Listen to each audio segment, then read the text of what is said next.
بري خابتنا بجار اسطنبولي عمر سونمز و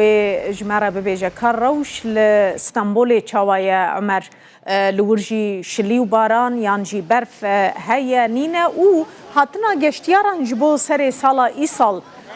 تشاوا بو لبجاركي وك اسطنبول كو سالانه اجمارك باش يا گشتياران لخودگره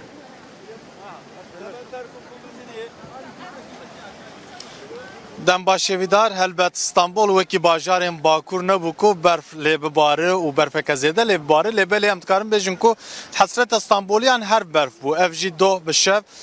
کلین اول ان سری سالا نو سالا 2026 دا لچند نافچه استانبولی بتایبتیجل نافچه وکی بیلوک تزو و سریری برف اول باری ایروجی پشتی نیو رو ساعت در دورا یک و نیو دو دا برف باری لبلی بقاسی نیو ساعتی کت عرده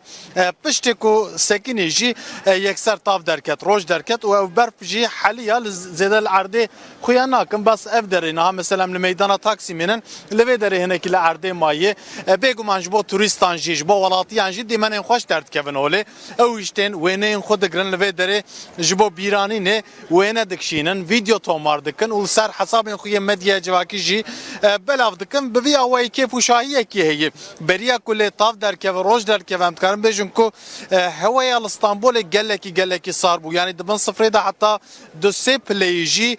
داكت بو جلو ماجي دسپیک دا زیاده کس در نکد در ولی پشتی کویدی برف سکنی پشتی وی ایدی خلق درکتن حرکین قادا میدان تاکسیمی و هر وا کولانا استقلالی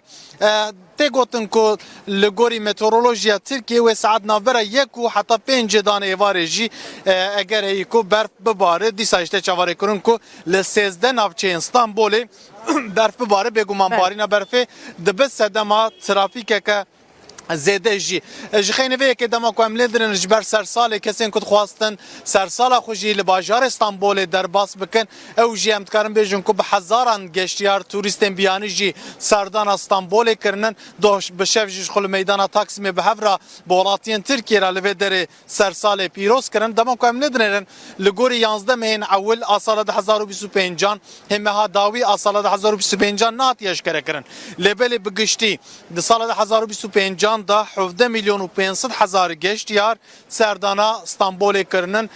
کو هر سال در دورش خو 15 حتی 17 میلیون توریست سردانا استانبول دکن لا یدن دما کو املدرن پشتی استانبول ل ترکیه هر زده توریست سردانا باجار استانبول کرنن جخین استانبول جی انطالیا درزا دویم دایی 15 میلیون و 75 هزار گشتیار سردانا باجار انطالیا جی کرنن هر وها باجارن ادیرنه مولا و ازمیر جی هر زده گشتیار سردان وان باجارا کرنن دما کوامله دنرن جی هر زده گشتیار جوالاتن وکی روسیا Almanya, Britanya, İran و هر وها بولغاریا عراق و هریما کردستان جی درزا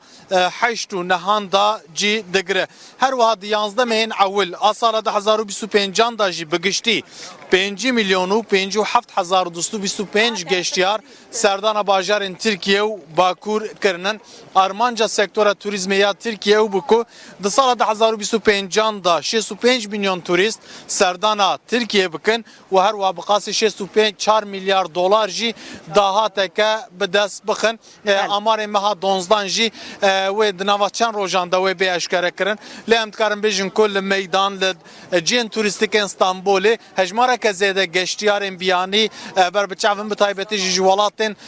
Ereban hejmareke zêde geştiyar serdana Stenbolê kirinin. gelekî spas Ömer Sönmez ji bo te jî ku tu ji Stenbolê li gel me bû.